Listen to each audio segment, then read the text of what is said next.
नमस्कार, आप देख रहे हैं जे न्यूज़ और मैं हूं आपके साथ प्रियांशी।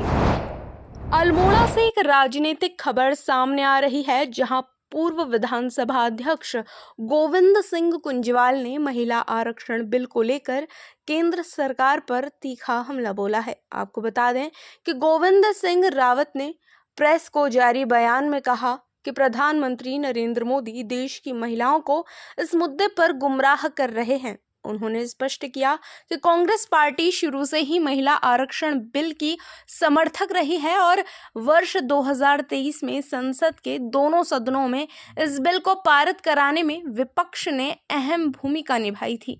साथ ही ये भी बताया कि इस बिल के तहत लोकसभा की 543 सीटों में महिलाओं को 33% आरक्षण देने का प्रावधान है।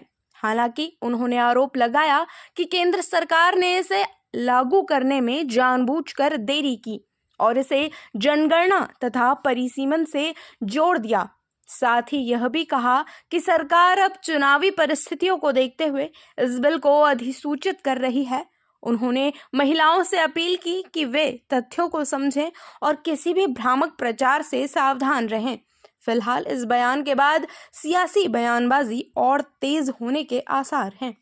कांग्रेस पार्टी हमेशा महिला आरक्षण का समर्थक रही है और इसीलिए 2023 में महिला आरक्षण का बिल लोकसभा और राज्यसभा दोनों सदनों ने पास किया और उसकी अधिसूचना भी 2026 में जारी हो गई। लेकिन भारतीय जनता पार्टी की सरकार जो केंद्र में है वो महिलाओं को, इस देश के महिलाओं को गुमराह करना चाहती है। जो आरक्षण तय हो गया है, उसकी स्वीकृति मिल गई है, उसको लागू करने का काम केंद्र सरकार का है। उसको लागू न करते हुए एक अनावश्यक रूप से परिसीमनों को लेकर के, आरक्षण को लेकर के, महिला बिल को लेकर के और एक नया बिल लेकर ला करके अपनी वाहवाही लूटना चाहती है। मैं धन्यवाद करता हूँ इस देश की सभी विपक्ष की पार्टियों को, कांग्रेस पार्टी को। उन्होंने बहुत संगठित होकर के जो कमियां इस बिल में थी, जिससे वो राजनीतिक लाभ लेना चाहती थी भारतीय जनता पार्टी, उसको समझते हुए इस बिल का विरोध किया और भारतीय जनता पार्टी की सरकार को इस बिल के पास न होने पर मुक्की खानी पड़ी।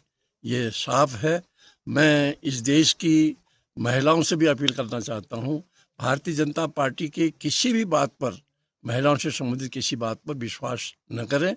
वो हमेशा गुमराह करने वाली पार्टी रही है। अगर वो गुमराह करती रही है, हम समझ गए, हम उसके साथ खड़े हो गए, तो निश्चित रूप से फिर बहुत बड़ा नुकसान देश को भी होगा और महिलाओं को भी होगा। इसलिए मेरी विनती है महिलाओं से, सोच समझ करके इस बिल को, बहुत अध्ययन करके जो लाए थे उस बिल को, कि कितना गुमराह देशवासियों को कर रहे थे, समझने की आवश्यकता है। उसके अनुसार आगे कदम बढ़ाने की मैं अपील करूँ। फिलहाल इस खास खबर में बस इतना ही। बाकी की तमाम खबरों के लिए बने रहिए जे न्यूज़ के साथ। धन्यवाद।